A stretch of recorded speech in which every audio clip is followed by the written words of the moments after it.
जय गुरुदेव। बाबा जय गुरुदेव जी महाराज कहते हैं कि जीवों पर दया करो, रहम करो रहमान मिलेंगे, दया करो दयालु मिलेंगे। किसी भी मजहब में नहीं लिखा है कि जीव हत्या करो, सभी में लिखा है कि जीव बचाओ जन्नत पाओ। अगर किसी जीव की तुमने रक्षा की है तो तुमको जन्नत मिलेगी।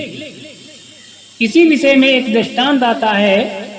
एक फकीर काबे को जा रहा था। रास्ते में क्या देखता है कि एक कुत्ता पड़ा है जिसके पैरों पर से गाड़ी निकल गई है और चारों पैर टूटे हुए हैं। वो सोचता है कि मैं काबे को जा रहा हूँ, इसको कहाँ लिए फिरूंगा, दूसरे ये गंदा जानवर है। फिर ख्याल आया कि यहाँ इसका कौन है। दया आ गई, कुत्ते को उठाकर एक कुएं पर ले गया।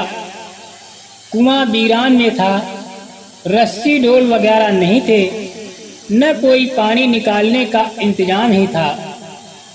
दो चार पत्ते इकट्ठे करके एक दोना बनाया, साफे में बांधकर उसे कुएं में लटकाया। पानी नीचे था, पहुंच न सका, साथ में कमीज बांध ली, लेकिन फिर भी पानी की सतह तक न पहुंचा। इधर उधर देखा, कोई नजर नहीं आया। तंबा यानी कमर की धोती उतार कर साथ बांध दिया, तब पानी तक दोना पहुंचा। दो चार दोने निकालकर पानी पिलाया, कुत्ते को होश आया। फकीर उसे उठाकर चल पड़ा। रास्ते में एक मस्जिद मिली।